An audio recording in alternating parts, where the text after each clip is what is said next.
Om Jananeem Saradam Devim Ramakrishnam Jagadgurum Pada Padme Tayo Sritva Pranamami Muhurmuhu.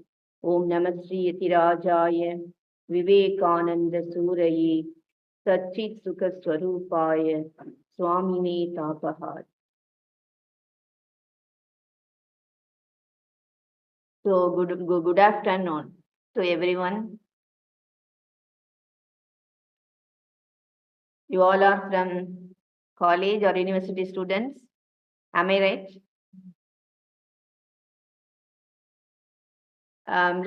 It's not a speech. Let us have a conversation. Okay. Why we need spirituality? Why we need spirituality? See, first of all, let me start with one Sufi saint. He was strolling along a river bank, and one monkey on a coconut tree, it hurled a coconut on him. The coconut hit him. He calmly took the coconut, the broken coconut. He ate the flesh. He drank the water, coconut water, and he made a shell, a begging bowl from the shell. This is the thing. The life will be hurling the coconuts, problems, many problems in the form of coconuts at our head. So all we have to do is, why I am only singled out for this? Why am I only got these problems? Rather than lamenting about all these things, let us positively see how can we handle. Let us go forward and welcome this problem. Let them see deep into this problem, and then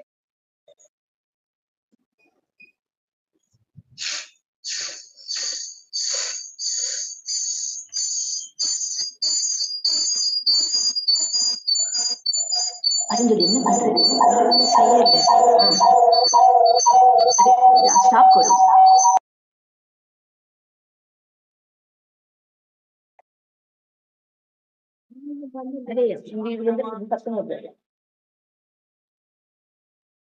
Okay, let us see deeply into those problems. How can we solve it?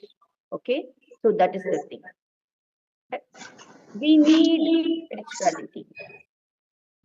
That is not a choice, but that is the ultimate necessity. Why it is the ultimate necessity? Because our endeavor on our intellectual achievements, if they are not backed by the self-knowledge, they will end in egotism. They will end in the increase of egotism.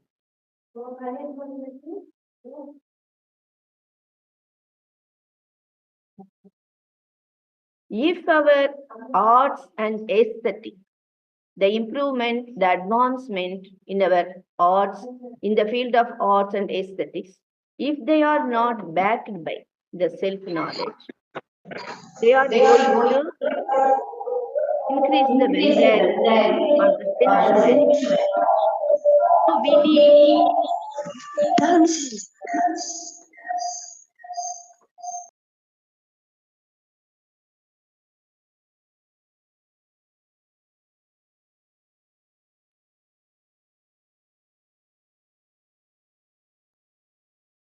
Can you hear me? Okay, if they are going to increase the sensuality. So this is the thing. So spirituality is a major thing which we need. We need it. That's why Arnold Toynbee, a famous historian, he said, at this point, in the very dangerous point, when we have many weapons of devastating power to create destruction in our hands. At the same time, we don't know how to love each other. So the only way of salvation is the Indian way. That is the Upanishadic way, which says that Atman, as Atman, we are all one. And as in Bhagavad Gita, it is Sutre Manigana Iva. So we are all connected with the divine. We are all connected with the divine through this, the Lord or the Atman or the spiritual power. So we think this is a very important thing, that this one is achievements of science and technology. If they are not for the attainment of knowledge of self, they prove to be for our self-destruction. That is the thing. So we need spirituality. It's a must. So that's why samam pashyanti sarvatra samavastitam ishwaram nahinasya tato yati param gatim, says Bhagavan Krishna in the Bhagavad Gita. So he who perceives the Lord's presence everywhere, he no longer works against his own spiritual well-being. If I injure someone, even by thought, word, or deed, I am bringing the destruction on my own spiritual well-being. That is the thing. I can't be unaffected by it.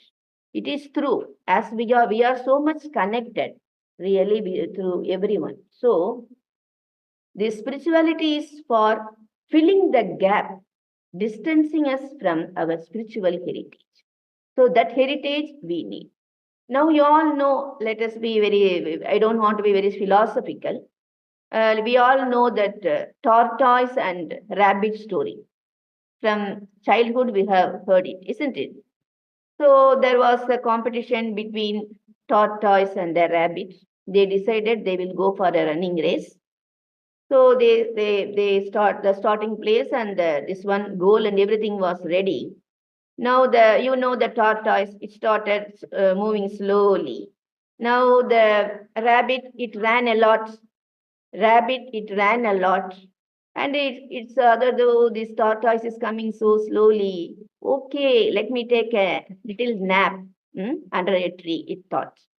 So it took a nice nap, but the nap just increased, and it fell asleep nicely. Now the tortoise slowly, it went and it reached the goal. That's the story we know, that overconfidence will always bring our ruin. This is the story we all know. But this story doesn't end there. For our practical, this story continues. Now they both decided that we will have something else. We will change the route of our competition. Okay.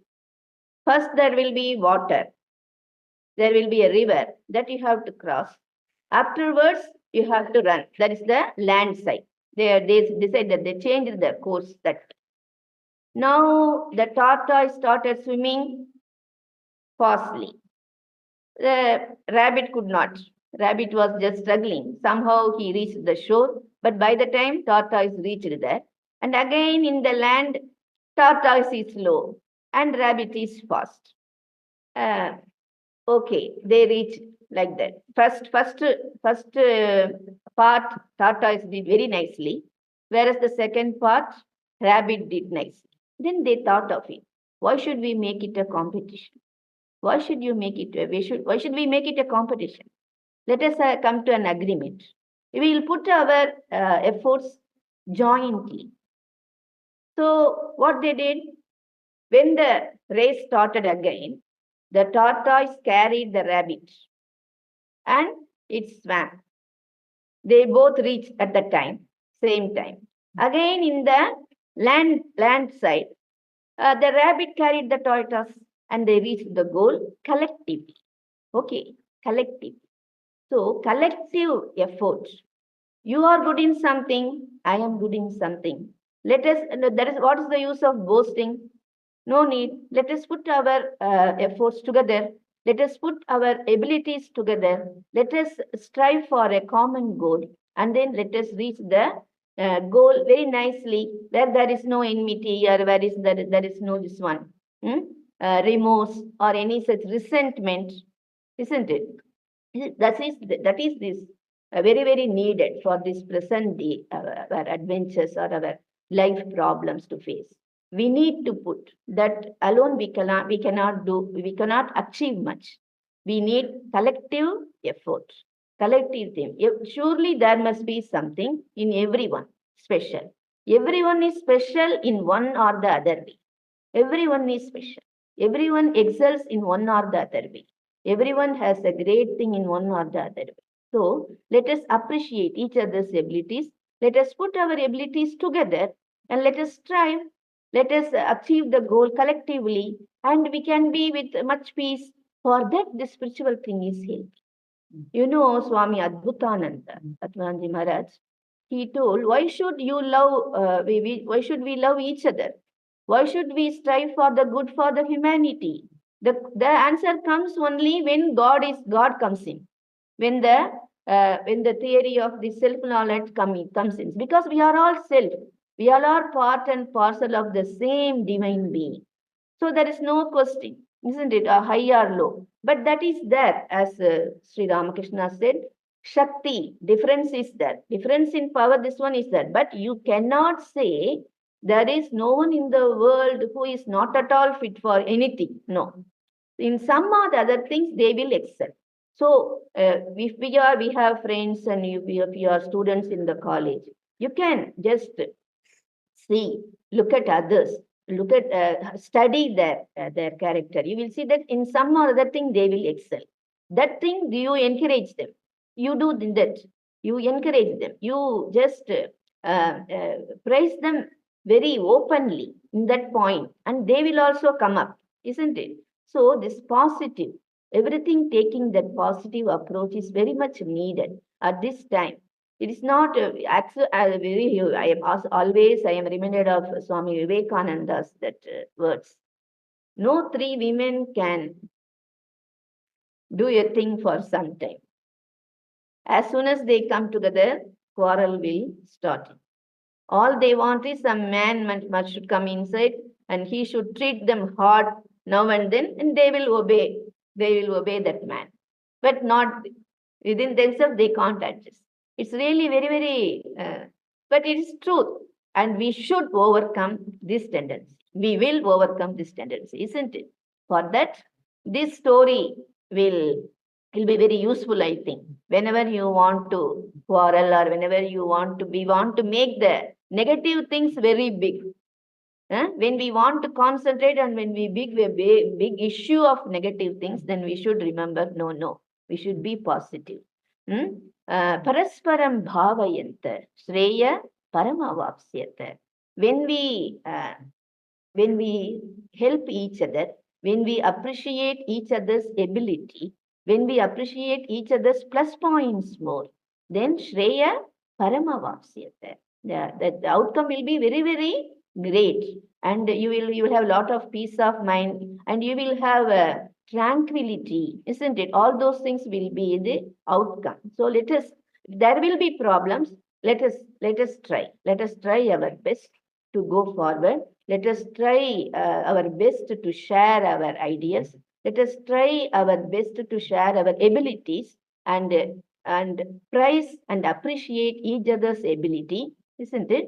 So that's very, very important, which that I wanted to say very this one. That's why Swami Vivekananda said, call upon the sleeping soul. Now, one small child, like this afternoon time, when it was blazing sun, they are going for a stroll. They are going walk somewhere. They are going somewhere.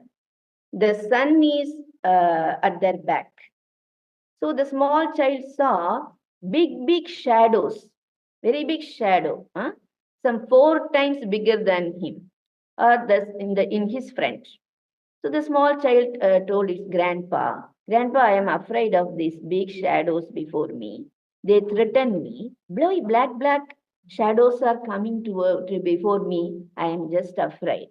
Then the grandpa said, just turn around, face the sun, face the sun. Now the child turned and it stood facing the sun. As soon as it stood facing the sun, the black one became small also and it went at its back. It no more threatens it, the shadow. This is the lifelong lesson for us. Whenever we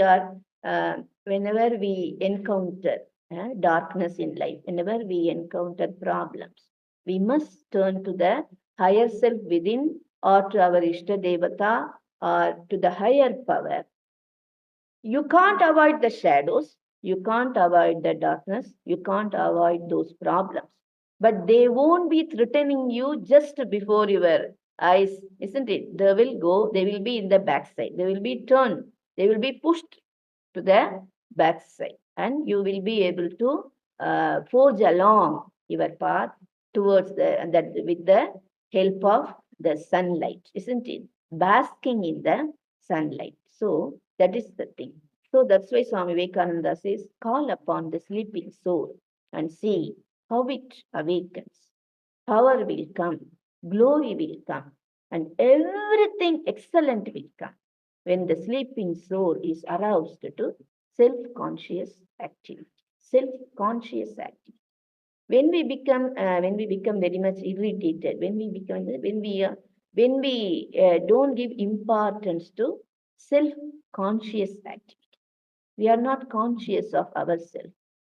Beware of yourself. Be aware of yourself and beware of the world. Be aware of yourself.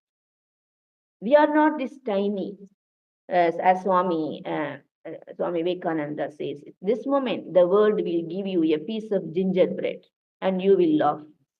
Next moment, it will slap you and you will cry. And this will go forever. We will be going on doing laughing and crying, laughing and crying. Will this go forever? Is it our life all about? No. So call upon the sleeping soul and see how it awakens. Power will come, glory will come, and everything excellent will come when the sleeping soul is aroused to self-conscious activity. That's why Swami Vivekananda says, when there is light everywhere, I am saying more light, more light. When there is dark everywhere, I say light, light. Onward, forward, charai vaiti, charai vaiti. Let us go forward, go forward. Yes, whatever be the problem, let us hope. That's the Vaishnava dictum. Rakshishyati iti vishwasaha. He will protect. That vishwas, that confidence, that unwavering faith we need in our Atman or your higher soul or your Ishta Devata. For that, spirituality is a must. It is a must. And there is a question why some are with very much facilities and they are having good life, and why we are left with these uh, black things. We only get these shortcomings. From the birth itself, it is like that. From the birth itself, we are deprived of many things. Why it is so? There's a Mahabharata story. When Dhritarashtra, King Dhritarashtra, he lost all his 100 sons in the war of Kurukshetra. He approached Lord Krishna and said, why? I lost my eyesight. I don't have eyesight from my birth. And now I have lost all my sons, 100 of my sons in this battle. Why it is like this? Then Sri Krishna asked him to meditate. So he started meditating, and because of Sri Krishna's grace, he could dive deep. And he saw in one of his previous life, he was a cruel king and he was going for hunting. There is a big lake. In the center of the big lake was a mother swan, surrounded by 100 cygnets. Little small baby swans. Cygnets they are called. 100 cygnets. No, he is cruel, no? As soon as he saw, he didn't appreciate that nice scene. As soon as he saw that, oh, this mother swan, she is proudly swimming, surrounded by 100 cygnets, he gave the order, kill all the cygnets, 100 cygnets, and pluck out the mother swan's eyes. That was his order, which was carried away immediately by his soldiers. He saw the scene, immediately his that vision ended. Now he realized why he is born blind, and why all his these children, he lost all his children in the battle. So they say, no, whatever we sow, that we reap. That is true. But we don't know whatever we have done in our previous life. Surely those things are going to come. But as Mother said, they will be coming. They will go away as water under the tunnel. It will go away. They won't stay with us. Everything will pass away, isn't it? Everything will pass away. So these things are bound to happen and we are going to face them. It is true. But spirituality says, turn towards the blazing sun. Blazing sun and fight, fight, fight. Fight. Fight for light. Fight for light. Don't groove in the darkness. Go on brooding about our shortcomings. Let us forge ahead. Let us forge ahead. Let us go towards the light and let us struggle for it. It is worth struggling for, isn't it? It is worth struggling for it.